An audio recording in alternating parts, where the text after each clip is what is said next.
Behind Woods viewers எல்லாருக்கும் வணக்கம். நான் உங்கள் ஷமு பேசுகிறேன். இன்னைக்கு பாலை பற்றி பேச வந்திருக்கோம்.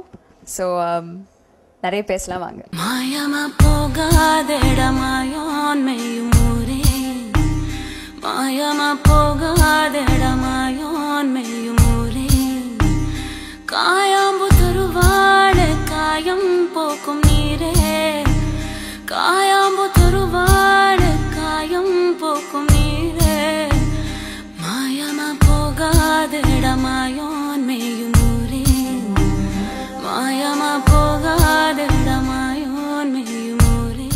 பாலையில் வந்து காயாம்பு அப்படின்ற கேரக்டர் நான் ப்ளே பண்ணியிருக்கேன். காயாம்பு வந்து பேரே அவ்வளோ அழகாக இருக்குது, பட் கேரக்டர் அதை விட அழகாக இருக்கும். டைரக்டர் சார் வந்து ரொம்ப நிறைய தாட்ஸ் நிறைய ஒர்க் பண்ணி இந்த கேரக்டரை ஃபார்ம் பண்ணியிருக்காருன்னு நினைக்கிறேன். ஏன்னா அவ்வளோ காம்ப்ளெக்ஸாக பியூட்டிஃபுல்லான ஒரு கேரக்டர். அது ரொம்ப கான்ஃபிடென்ட்டான ஒரு பொண்ணு, அதே சமயத்தில் ரொம்ப சாஃப்டான ஒரு பொண்ணு. அந்த எல்லாரோடையும் நல்லா பேசுவா, நல்ல ஜாலியாக இருப்பா. But at the same time அவங்களுக்குன்னு ஒரு பிரச்சனை வந்துச்சுன்னா ரொம்ப வீரமாக இருக்கிற ஒரு கேரக்டர். செந்தமிழன் சார் வந்து கதை சொல்கிறப்பவே நான் ரொம்ப இம்ப்ரெஸ்டாக இருந்தேன். ஏன்னா எல்லா ஒர்க்கும் பண்ணியிருந்தாங்க இந்த படத்துக்காக. சில பேர் வந்து ஷூட்டிங் ஸ்பாட் போய் தான் வந்து அவங்க டயலாக்ஸ் எழுதுவாங்க, இல்லை இன்னைக்கு என்ன பண்ணலான்னு யோசிப்பாங்க. பட் செந்தமிழன் சார் வந்து கதை சொல்கிறப்பவே எல்லாமே சொல்லிட்டாரு. இன்னைக்கு வந்து இந்த நாள் நம்ம இது பண்ணுவோம், அதுக்கு அடுத்த நாள் இது பண்ணுவோம், ஷார்ட் இப்படி இருக்கும், எல்லாமே எனக்கு சொல்லிட்டாரு. ஸோ அதனால தான் நாங்கள் ஷூட்டிங்கும் அவ்வளோ ஃபாஸ்ட்டாக முடிச்சது. ஏன்னா அவ்வளோ பிளானிங் பண்ணியிருந்தாரு. இந்த கதைக்காக ரொம்ப வருஷமாக ரீசர்ச் பண்ணிட்டு இருந்திருக்காங்க செந்தமிழன் சார். அண்ட் அது வந்து ஷூட்டிங் அப்பயும் எனக்கு தெரிஞ்சது, அண்ட் படம் பார்க்குறப்பையும் எல்லாருக்கும் தெரியும். ஸோ ரொம்ப எக்ஸ்பீரியன்ஸ்டான ஒரு டைரக்டர் மாதிரி ஒர்க் பண்ணாங்க. அண்ட் கண்டிப்பாக அவங்க அடுத்த படம் எல்லாமே வந்து ரொம்ப நல்லாயிருக்கும். இன்னும் ஒரு ஸ்டெப் ஹையராக கண்டிப்பாக பண்ணுவாங்கன்னு நான் நம்புகிறேன். மேக்கப்புன்னு பார்த்தீங்கன்னா ஆக்சுவலி நான் மேக்கப் போடல, ஜஸ்ட் கண்மை, அதுக்கப்புறம் எண்ணெய் ஃபுல்லாக. அசிஸ்டன்ட் டைரக்டர்ஸ் எல்லாரும் அப்பப்போ வந்து எண்ணெய் கொட்டிட்டு போவாங்க மேலே. ஸோ ஃபுல்லாக முடியெல்லாம் எண்ணெய், மூஞ்சு உடம்பு ஃபுல்லாக எண்ணெய். அதுக்கப்புறம் ட்ரெஸ் வந்து மோஸ்ட்லி வெள்ளை துணி தான், அழுக்கான வெள்ளை துணி. அதுக்கப்புறம் கீழே ஒரு ஸ்கர்ட் மாதிரி ஏதோ பண்ணியிருப்பாங்க சாரி வச்சு.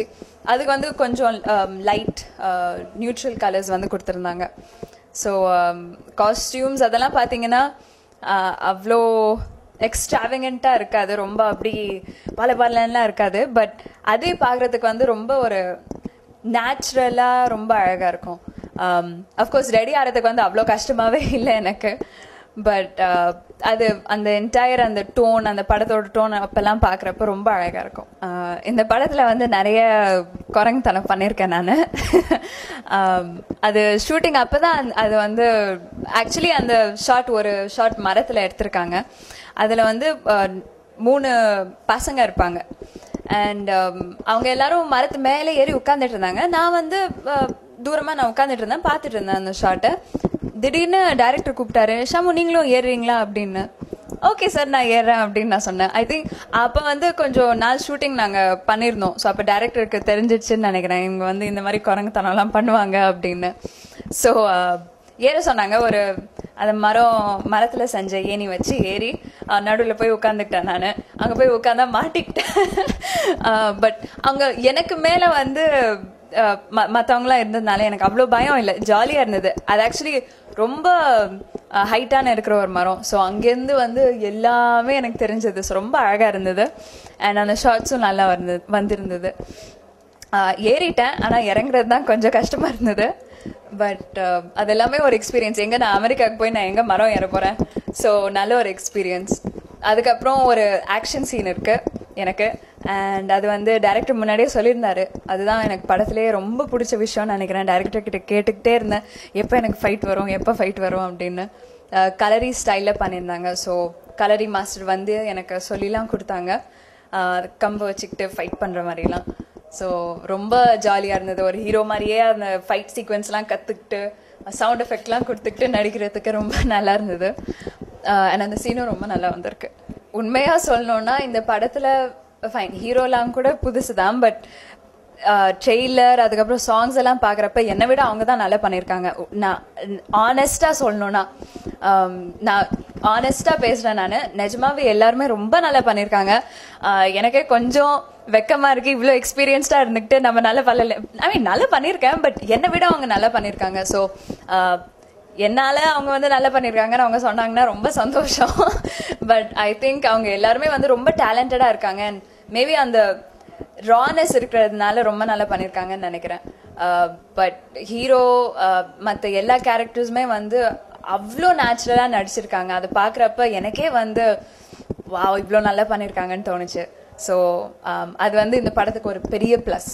இந்த படத்தோட சாங்ஸ் வந்து ரொம்ப முக்கியமான ஒரு விஷயம். ஏன்னா 3000 வருஷத்துக்கு முன்னாடி ஒரு கதை, அஃப்கோர்ஸ் அந்த எல்லாமே அதை பேஸ் பண்ணி தான் இருக்கணும். சாங்ஸாக இருக்கட்டும், டான்ஸாக இருக்கட்டும், ஃபைட்ஸ், நடக்கிற விதம் எல்லாமே, ட்ரெஸ் எல்லாமே.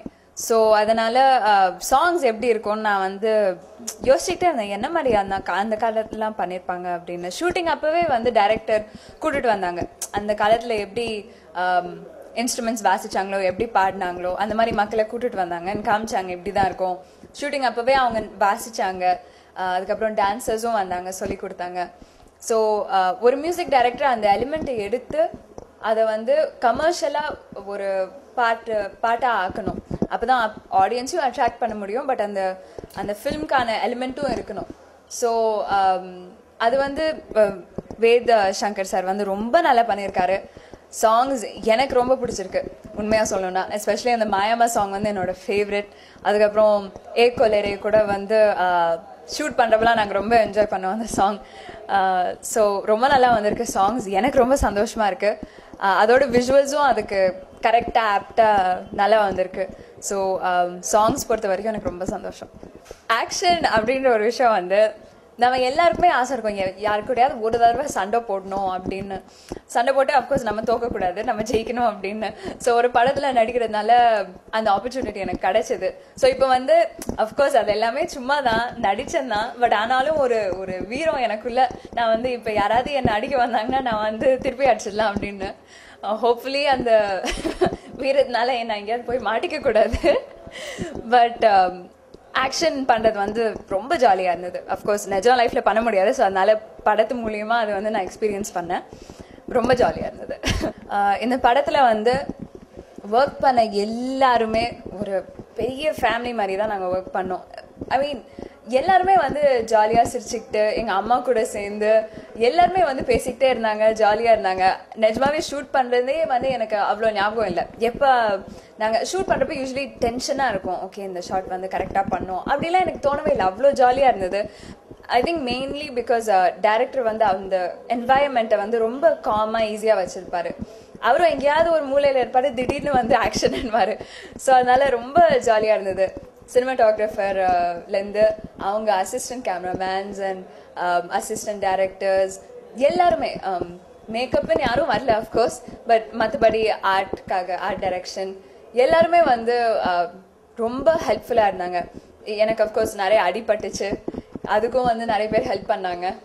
ஸோ அந்த என்டையர் எக்ஸ்பீரியன்ஸே வந்து ரொம்ப நல்லா இருந்தது. பிஹைண்ட் வுட்ஸ் வியூவர்ஸ் எல்லாருக்கும் ரொம்ப நன்றி. நீங்கள் நான் நடிக்க ஆரம்பிச்சதுலேருந்தே வந்து ரொம்ப சப்போர்ட் பண்ணிட்டு இருக்கீங்க, எனக்கு ரொம்ப சந்தோஷம். எங்கள் ஃபேமிலிக்கே ரொம்ப பிடிச்ச ஒரு வெப்சைட். நாங்கள் யூஎஸ்லேருந்தே வந்து இந்த வெப்சைட் ஃபாலோ பண்ணிகிட்ருக்கோம். ஸோ அஃப்கோர்ஸ் இது என்னோட ப்ராபப்ளி கொஞ்சம் நாளைக்கு லாஸ்ட் ஃபில்மாக இருக்கும் பாலை, ஏன்னா நான் படிக்க போகிறேன். ஸோ இந்த படத்தை கண்டிப்பாக என்ஜாய் பண்ணுங்கள், ஃபேமிலி ஃப்ரெண்ட்ஸ் கூட போய் தியேட்டரில் பாருங்கள். அண்ட் நீங்களும் வந்து கொஞ்சம் ட்ரைபல் டான்ஸ், அந்த காலத்து டான்ஸ் மாதிரிலாம் பண்ணுங்கள். பட் கண்டிப்பாக பாலை என்ஜாய் பண்ணுங்கள். தேங்க்யூ.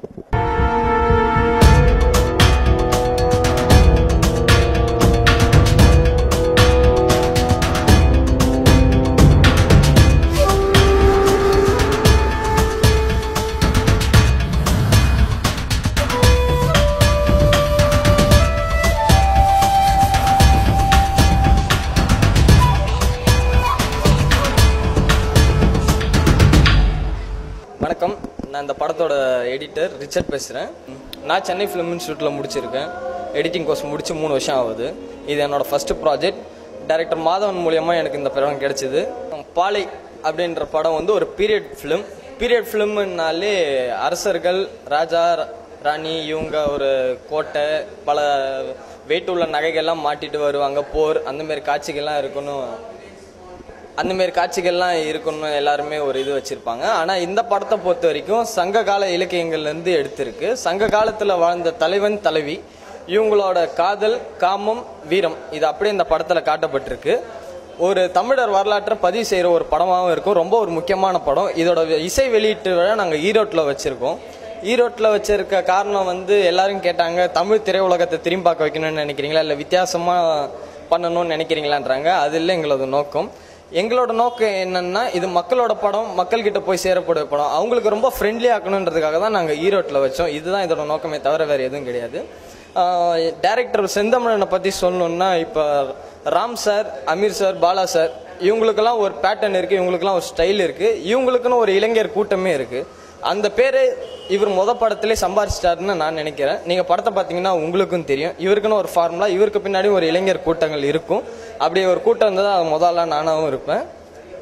ஹீரோ சுனில், அவர் இந்த படத்தில் இது அவரோட கெரியராக இருக்கலாம். இந்த படம் ரொம்ப ஒரு இம்பார்ட்டண்டான படம் அவருக்கு இந்த கெரியரில். அவர் எங்கள் கூடயே காட்டில் தங்கி டெய்லி ஷூட்டிங் வந்துட்டு இருந்தார். அவர் ஹோட்டலில் வந்து தங்கிட்டு ஷூட்டிங் ஸ்பாட்டு வந்து நடிச்சிருந்தாருன்னா இந்த அளவுக்கு ஒரு அவுட்புட் அவருக்கு வந்திருக்காது. எங்கள் கூடயே இருந்துட்டு 2 கிலோமீட்டர் 3 கிலோமீட்டர் இருந்தாலும் நடந்து வந்தே தான் ஷூட்டுக்கு வந்திருந்தார். செருப்பு போடாத தான் நடந்திருப்பார். நாங்கள் கூட கேட்டோம், ஏன் செருப்பு போடாத நடக்கிறீங்கன்னு கேட்டதுக்கு, அவர் 2000 வருஷத்துக்கு முன்னாடியெல்லாம் எப்படி இருந்திருப்பாங்க, அதில் நம்ம ஒரு 10% ஆச்சு வாழ்ந்து பார்த்துட்டு நடிப்போம் அப்படின்னு சொல்லிட்டு ரொம்ப இன்வால்மெண்ட்டான ஒரு கேரக்டர் அவர். இந்த படம் வந்து 5D Mark 2ல் பண்ணியிருக்கு. எடிட்டிங் ஆவிடில் பண்ணியிருக்கு. ஆவிடில் 5D Mark 2வோட ஃபுட்டேஜ் பண்ணுறது இதுதான் first time in Tamil cinema. படம், பாடல்கள் ரொம்ப அற்புதமாக, ரொம்ப பிரமாதமாக வந்திருக்கு. கண்டிப்பாக உங்களுக்கு எல்லாருக்கும் பிடிக்கும்னு நினைக்கிறேன். இந்த படத்தை நீங்கள் எல்லாரும் போய் தேட்டரில் பார்த்து ரசிக்கணும்னு நான் கேட்டுக்கோங்க. தேங்க்யூ. Behind Woods